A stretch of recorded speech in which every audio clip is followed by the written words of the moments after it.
भारतीय जनता पार्टीच्या प्रदेश कार्यालयामध्ये आपल्या सगळ्यांचं मनापासून स्वागत। आमचे नेते आदरणीय नितेशजी राणे यांची पत्रकार परिषद सुरू होते। आपल्या सर्व पत्रकार मित्रांचं मनापासून मी स्वागत करतो आणि आदरणीय नितेशजींना विनंती करतो की त्यांनी या पत्रकार परिषदेला संबोधित करावं। नमस्कार। काल केंद्र सरकारचं म्हणजे आदरणीय मोदी साहेबांच्या नेतृत्वाखाली असलेल्या एनडीए सरकारने आपला अर्थसंकल्प मांडला आणि त्या अर्थसंकल्पाचं देशाच्या कानोकोपऱ्यातून कौतुक होत असताना शाळेतल्या वर्गातला सर्वात ढ विद्यार्थी जेव्हा अर्थसंकल्पावर आपला ज्ञान देतो तेव्हा हसण्यापलीकडे काही वाटत नाही। आज सकाळी बोलत असताना संजय राजाराम राऊत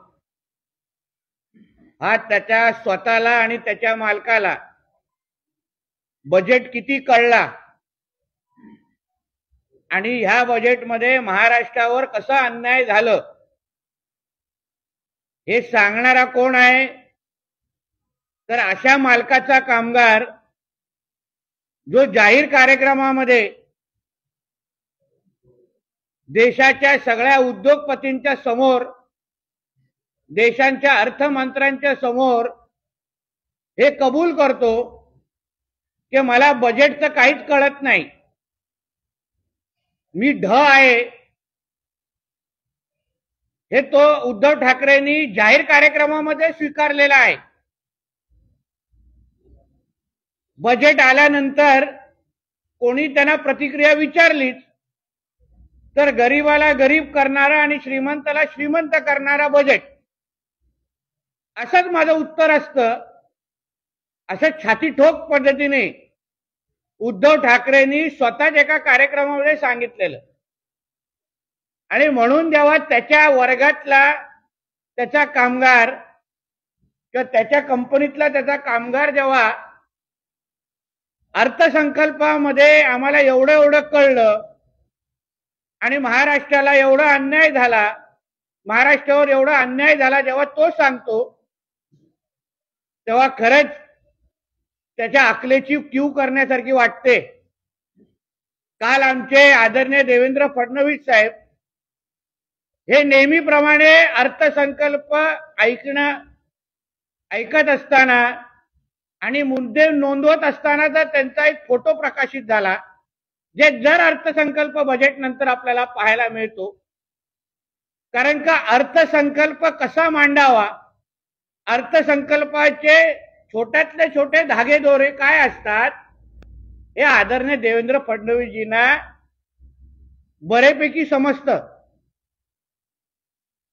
संजय राजाराम राऊतला सांगेन, त्याचं म्हणणं होतं की आज तरी सकाळी टीका करत असताना बोललाय की देवेंद्र फडणवीसांना अर्थसंकल्प समजण्याची कुवत आणि समज आणि ताकद आहे का?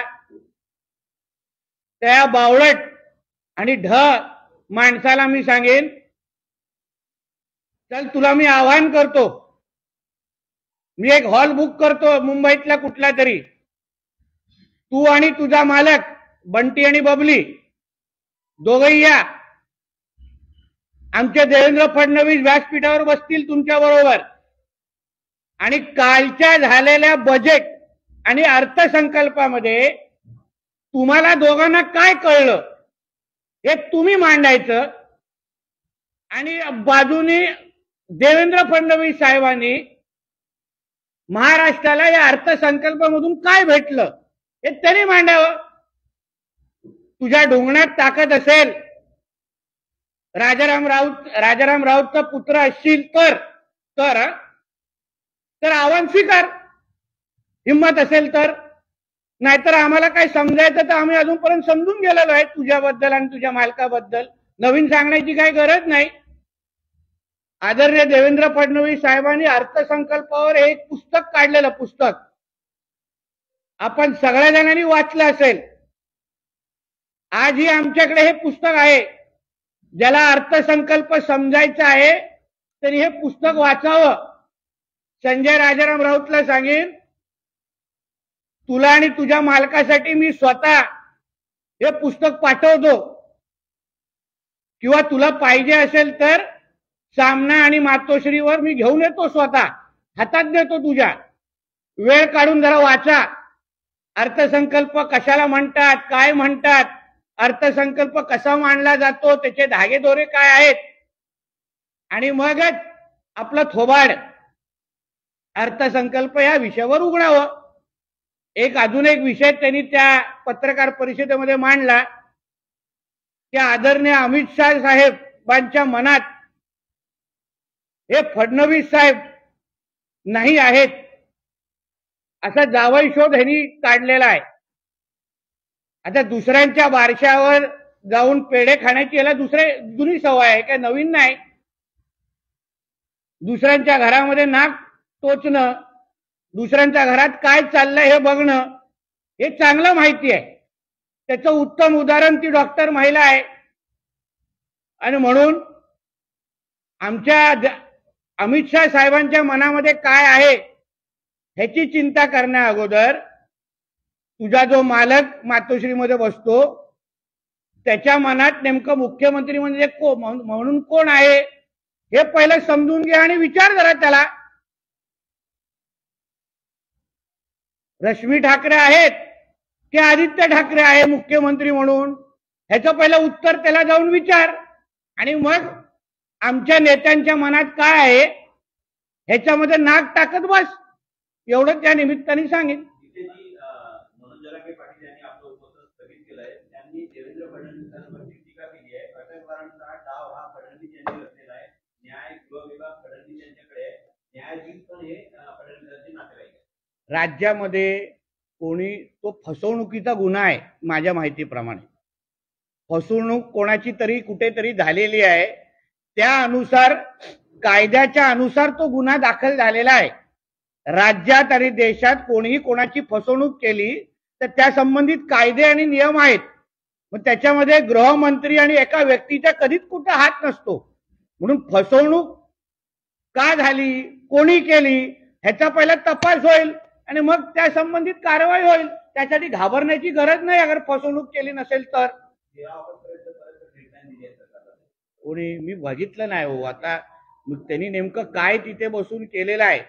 जोपर्यंत आमचा समाज बांधव, मराठा समाज बांधव महाविकास आघाडीच्या नेत्यांना म्हणजे उद्धव ठाकरे, शरद पवार आणि नाना पटोलेंना एक प्रश्न विचारत नाही, त्याचं उत्तर घेत नाही की मराठा आरक्षण हे ओबीसीतून पाहिजे की स्वतंत्र पाहिजे, ते जोपर्यंत तो विचारण्याचा धाडस पवार साहेबांना आणि उद्धव ठाकरेंना आणि नाना पटोलेंना करत नाही तोपर्यंत त्यांच्याबद्दल बोलण्याचा काही उपयोग नाही. संजय राऊत त्याच्यामध्ये काय जे घोटाळे आरोप होते त्यांच्यासोबत तक्रार चालू होत आहे. आणि ते जे काय अवतीभोवती ज्याच्यावर बसलेले आहेत ते काय रोज सत्यनारायणची पूजा घालायचे काय? घोटाळ्याचे आरोप होणं म्हणजे घोटाळा करणं नाही, पण ते जे काय मांडीला मांडी लावून जो तो बसतो आणि रात्रीची 90 मारतो, त्यांनी काय सत्यनारायणची पूजा केलेली आहे काय? त्याचंही उत्तर जरा त्यांनी द्यावं. एक अनिल देशमुखांनी पण एक आरोप केलेला आहे देवेंद्र फडणवीस साहेबांवर, परंतु आरोप नाही. अनिल देशमुखांना सांगेन, जो पण अधिकारी तुमच्या समोर आला असेल त्यांनी तुम्हाला खरं बोलण्यासाठी सांगितलंय. दिशा साल्यांबरोबर जे खरं झालं की खऱ्या अर्थाने तिचा सामूहिक बलात्कार झाला, खऱ्या अर्थाने तिला बाल्कनीतून फेकलं गेलं, ते सत्य तुम्ही सांगावं. हे सत्य तुम्हाला सांगायला सांगितलेलं आहे, आरोप करायला सांगितलं नाही. कारण का तेव्हा तुम्ही गृहमंत्री होते, तेव्हा तुम्ही मुख्यमंत्रीच्या मुलाला लपवण्यासाठी दिवस रात्र तुम्ही लोकांनी एक केलेला. म्हणून तुमच्याकडे असलेली जी खरी माहिती आहे तीच सांगण्यासाठी सांगितलेली आहे, वेगळं काय सांगायला सांगितलेलं नाही.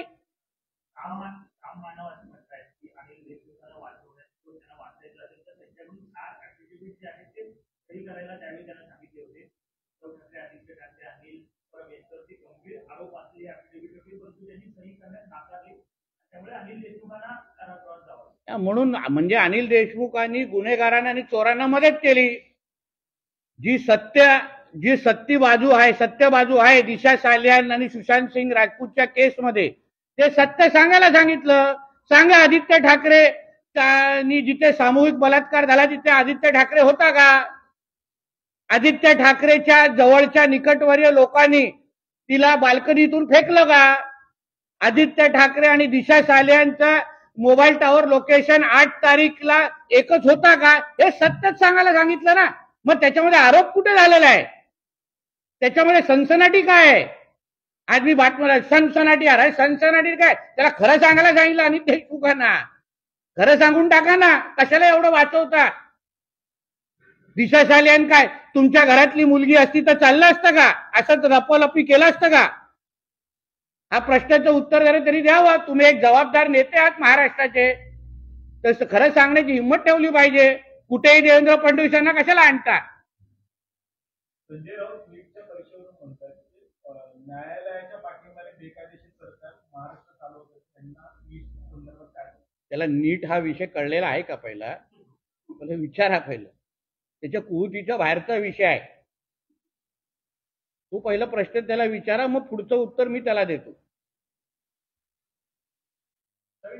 तुमच्या दिल्लीचे जे तुमचे पत्रकार मित्र आहेत त्यांना सांगा, जरा कुवतीप्रमाणे संजय राजाराम राऊतला प्रश्न विचारायला सांगा ना. नीट केंद्र सरकार जास्त आहे हो. भांडूपच्या पानपट्टीबद्दल विचारायला सांगा, उत्तर देईल.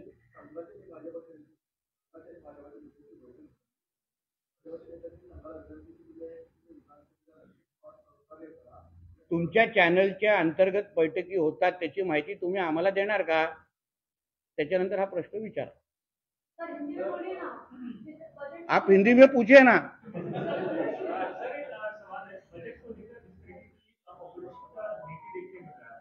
कार्यक्रम झाला, जा लगेच बातमी लावा, लगेच फास्ट.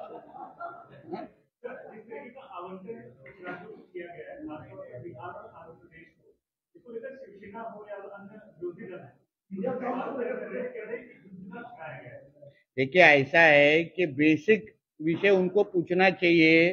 जो बजट कल हमारे फाइनेंस मिनिस्टर ने सामने लाया, वो ये इंडिया ब्लॉक के कितने लोगों को समझा? मैं ये चैलेंज देता हूं उद्धव ठाकरे और संजय राउत को, जो कल जो बजट जो सामने लाया गया उसका विश्लेषण और बाइफरकेशन ये उद्धव ठाकरे ने सबके सामने करना चाहिए. क्योंकि एक उद्धव ठाकरे का इंटरव्यू जो उन्होंने ओपन प्लेटफॉर्म पे दिया है, जहां टॉप के इंडस्ट्रियलिस्ट सामने बैठे थे, वहां हमारी फाइनेंस मिनिस्टर मैडम भी उधर थी. उन्होंने उद्धव ठाकरे ने खुद कहा है कि मेरे को बजट का कुछ समझता नहीं है. बजट आने के बाद गरीबों को गरीब और अमीरों को अमीर करने वाला बजट, ये ऐसे मैं बोल देता हूं, और पागल जैसे हंसने लग गया उसके बाद. तो ऐसे पागल आदमी को बजट पहले जब समझता ही नहीं है तो बजट के बारे में उसको कैसा पूछ सकते हैं? उसको सिर्फ इनकमिंग मालूम है, आउटगोइंग बंद है. उधर एक ही सर्विस है, मातोश्री में एक ही दरवाजा है, बैंक सिर्फ अंदर जाता है, बाहर आता नहीं है कभी. तो वही बजट उसको मालूम है. तो इसलिए उद्धव ठाकरे और ये जो कोई हमारे बजट के ऊपर जो टीका करने वाले लोग हैं ना, उनको हमारी ये देवेंद्र फडणवीस साहब ने लिखी हुई ये किताब है बजट के ऊपर, वो हिंदी में भी है, मराठी में भी है, वो मैं उनको मातोश्री में भेजना चाहता हूं. थोड़ा कैमरा साफ करने के से जो थोड़ा वक्त मिलेगा ना, तो ये जरा बजट का बुक पढ़ना चाहिए. फडणवीस साहब ने बहुत अच्छी किताब लिखी है बजट के ऊपर. ये थोड़ा पढ़ के बाहर आएंगे ना तो थोड़ी खुद की भी इज्जत बचेगी और महाराष्ट्र की भी इज्जत बच जाएगी. किसकी कुर्सी? उनके ही घर. ये बजट के वजह से अभी छूटने का वक्त आ गया है. देश के सभी वर्गों में ये बजट की इतनी प्रशंसा हो रही है, खास करके युवाओं में, क्योंकि बहुत बड़े पैमाने पे नौकरियां और जॉब ये बजट के माध्यम से अभी देश में उपलब्ध होने वाले हैं. वो शायद हमारे विपक्ष को समझा ही नहीं है बजट. जिस दिन समझेगा ना तो उनके घर के बच्चे भी नौकरी लेने के लिए आगे खड़े रह जाएंगे. हाँ, संजय राउत को और उनके उद्धव ठाकरे को बजट बहुत समझता है.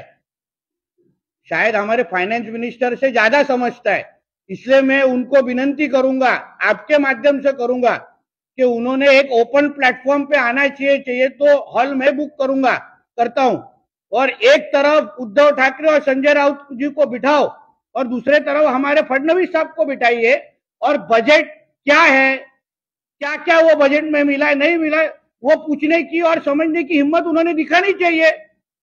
वो कार्यक्रम सच्ची में होना चाहिए। कभी तो ओपन प्लेटफॉर्म आप बुलाइए और तब समझेगा कि ये जो क्लास में सबसे ढ विद्यार्थी है, जिनको कुछ समझता है, जो कॉपी करके भी फेल होते हैं, उनका नाम है उद्धव ठाकरे और संजय राजाराम राउत।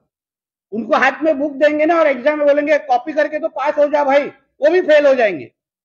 ऐसा लोग है ये लोग। आज पण आहे हो एकदम।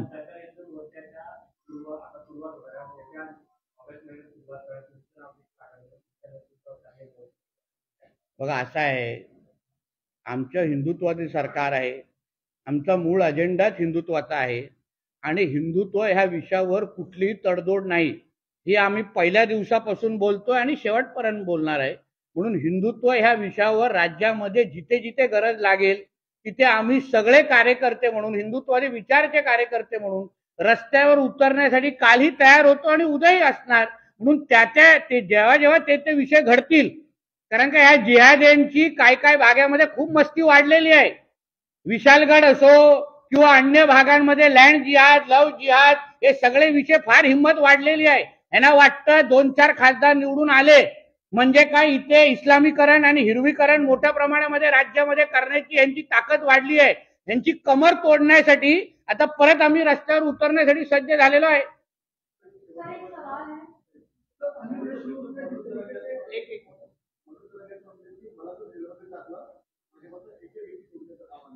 असं आहे की आता जेलमध्ये टाकण्याची कोणाला इच्छा नाही, फक्त जो फसवणुकीचा जो काय प्रकार झालेला आहे त्याबद्दल थोडा त्यांनी माहिती द्यावी, कारण की ही केस फसवणुकीची आहे, राजकीय केस नाही आहे। मग ज्या माणसाने त्यांच्यावर फसवणुकीची गुन्हा टाकलेला म्हणजे केस केलेली आहे त्या माणसाची पण भूमिका समजून घेतली पाहिजे। आणि राज्याची जनता सुज्ञ आहे, कोणाला निवडून द्यायचं कोणाला नाही निवडून द्यायचं, कोण फक्त भारतीय जनता पक्ष आणि त्याच्यामध्ये फक्त देवेंद्रजींवरच कोण फक्त आरोप करताय। कधीही पवार साहेब, उद्धव ठाकरे, नाना पटोलेंना हा प्रश्न कधीच विचारत नाही की बाबा तुम्हाला स्वतंत्र मराठा आरक्षण पाहिजे किंवा ओबीसीतून आरक्षण पाहिजे, हे कधीच कोण विचारायला तयार होत नाही। हे महाराष्ट्राची जनता खुल्या डोळ्यांनी पाहते, समाज पण खुल्या डोळ्यांनी पाहतोय, म्हणून ह्याचं उत्तर येणाऱ्या विधानसभेमध्ये भेटेल।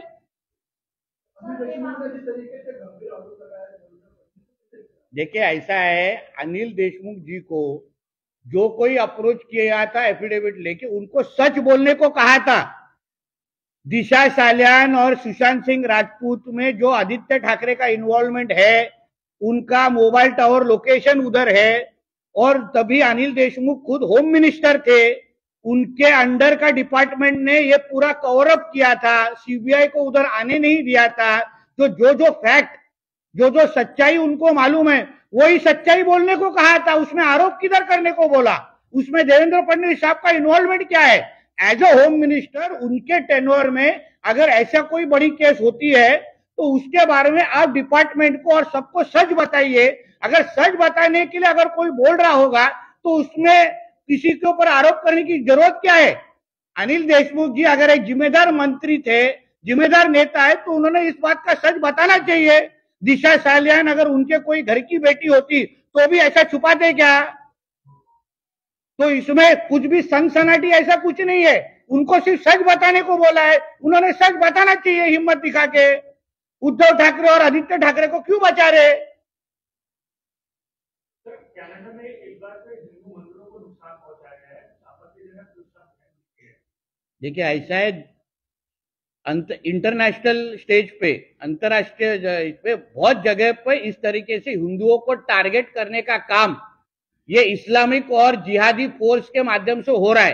कनाडा क्या, लंदन क्या, फ्रांस क्या, ये सारी देशों में इस तरीके का आक्रमण बहुत बड़े पैमाने पे हिंदू के ऊपर हो रहा है, और वहां के हिंदू जो संगठन है उस तरीके का जवाब दे रहे हैं।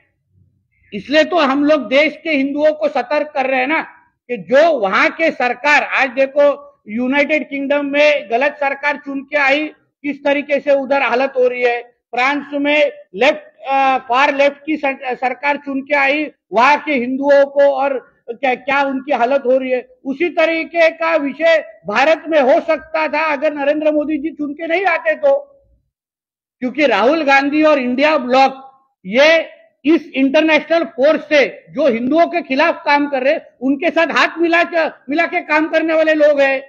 इसलिए देश के हिंदुओं को अगर सुरक्षित रखना है, क्योंकि हमारे देश में 90% हिंदू समाज रहता है, देश के हिंदू समाज को सुरक्षित रखना है तो देश में नरेंद्र मोदी जी की सरकार और प्रदेश में हमारे महाराष्ट्र में महायुति की सरकार को ही चुन के लाना है। वो यहाँ के हिंदुओं ने निर्णय लेना चाहिए।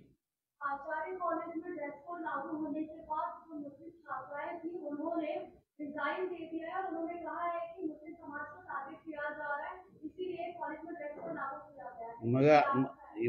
मतलब तो ये तो जबरदस्ती हो गई ना। मतलब तुमको स्कूल में भी कॉलेज में भी आपको इस्लामीकरण लाना है, वही इसका संदेश है। जो नियम बाकी हिंदू लड़कियों को या हिंदू स्टूडेंट्स को लागू होता है वो इन मुस्लिम छात्रों को भी लागू होता है। अगर वो फॉलो कर सकते तो आप क्यों नहीं फॉलो कर सकते। तो इसलिए आचार्य कॉलेज ने जो नियम लाया है वो योग्य है, सही है और उसको सभी ने पालन करना चाहिए। और उसके अगर पालन नहीं करना है तो आप कॉलेज छोड़ के जा सकते हैं। आपको उनको डिसीजन लेना है कि आपको धर्म महत्व इंपॉर्टेंट है कि इस तरीके की इस्लामीकरण महत्व है या शिक्षा महत्व, क्या शिक्षण महत्व है, उन्होंने डिसीजन लेना चाहिए। राज्य सरकार ने सड़कों के कांक्रीटीकरण पर काफी खर्च किया, 1000 करोड़ के खर्च किए, लेकिन बारिश में भी अब खड्डे जो है वो कई सड़कों पर खर्चे किए नहीं, वो प्रोसीजर चालू है।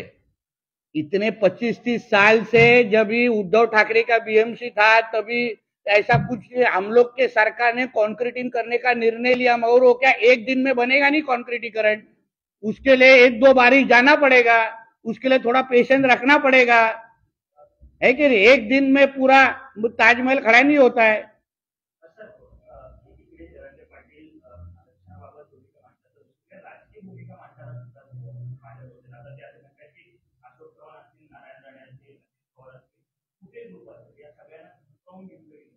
क्या घेतलं पण मला असं वाटतं की त्यांनी ना आता आरक्षण ह्या विषयावरच त्यांनी बोललं पाहिजे। या सगळ्या अगे सर्वसमावेश ते नेता बनायला गेले ना, हा, तर मग अण्णा आजार बनायला वेळ लागणार नाही। हा,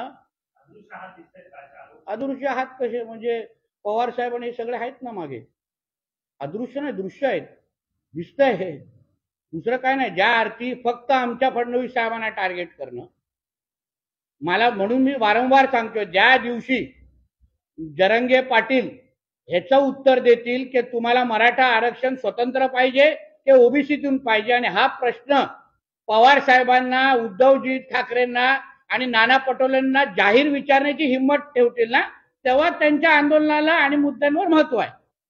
चला, माझ्या संपर्कात आहे ना, कालच्या बैठकीमुळे बोलताय का? कानात खूप कानात, हा हो, चांगली गोष्ट आहे। आगे आगे डोकं होत आहे की आता तर निवडणुकीचा घोडा मैदान दूर नाहीये, लांब नाहीये। आणि राजापूर हा जो मतदारसंघ आहे ह्याच्यामध्ये 122 बूथवर भारतीय जनता पक्ष पुढे आहे, 122 बूथवर, आणि उर्वरित बूथवर भारतीय जनता पक्ष 100 पेक्षा कमी मतांनीच फक्त मागे आहे। म्हणजे ह्या मतदारसंघावर भारतीय जनता पक्षाचा आमदार येऊ शकतो अशी परिस्थिती त्या मतदारसंघाची आहे। फक्त आम्हाला आमच्या पक्षश्रेष्ठींना कन्व्हिन्स करायला लागेल, एवढाच मुद्दा आहे। त्यासाठी आमचे प्रयत्न सुरू आहेत।